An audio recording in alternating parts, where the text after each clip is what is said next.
Bonjour à tous, Clarisse Munzer. J'accompagne les familles qui sont victimes de harcèlement scolaire à retrouver la paix dans leur foyer et bien évidemment leur joie de vivre. Donc la semaine dernière, je vous avais fait une petite vidéo où je vous laissais avec deux questions un petit peu confrontantes. Je mettrai le lien dans la description pour ceux qui n'auraient pas vu cette première vidéo. Je vous remercie beaucoup pour vos commentaires. C'est toujours sympathique de lire des commentaires parce que sinon on a un petit peu l'impression de parler tout seul. Donc n'hésitez pas voilà, à me laisser vos commentaires. Et donc je vous avais promis la suite de, voilà, des petites astuces pour faire parler vos loulous parce que forcément les questions avec lesquelles je vous ai laissé, elles sont propices à entamer un travail de fond.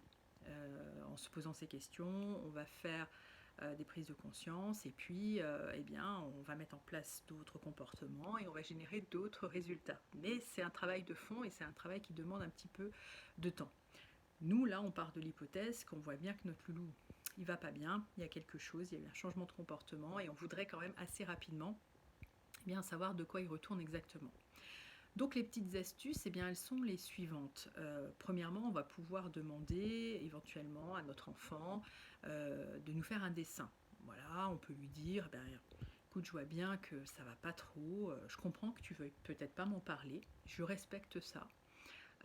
Mais peut-être que de faire un dessin, ça pourrait t'aider, ça pourrait être un début à ce que tu t'exprimes. Voilà, essayer de tourner les choses en le laissant avec une totale liberté. Voilà, il peut ou il peut pas le faire, c'est lui qui décide, c'est lui qui voit. Bien évidemment, ça dépend peut-être aussi un peu de son âge pour le dessin. Mais le dessin, c'est un super outil parce que d'une part, il y a des enfants qui adorent ça, qui s'expriment super bien avec un dessin. Et puis ce dessin, il va être le départ, le support de la discussion que vous allez peut-être pouvoir avoir après, puisque vous n'allez pas parler directement de sa situation, mais vous allez parler du dessin. Et ça fait peut-être toute la différence.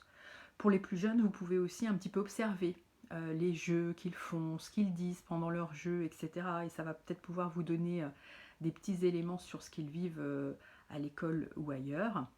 Et puis, vous avez aussi la possibilité d'inventer des petites histoires. Alors moi, j'utilise ce petit jeu, Speech, où à l'intérieur, il y a des petites cartes.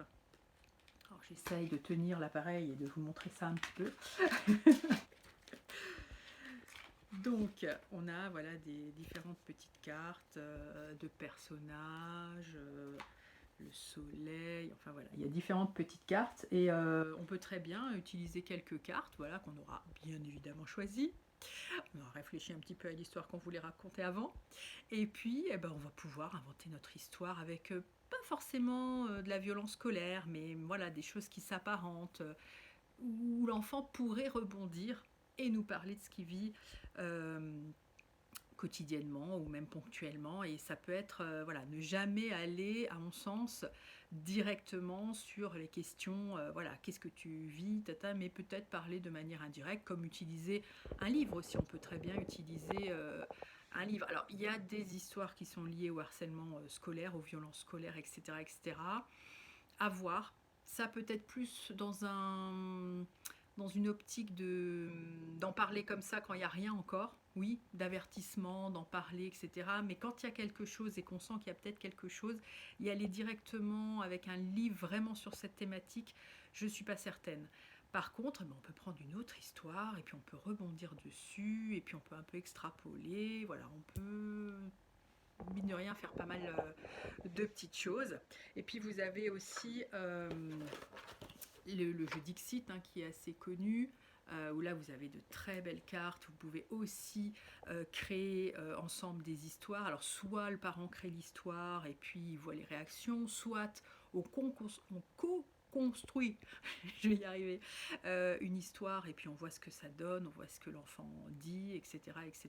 Mais ça peut aussi être un outil de base d'une discussion.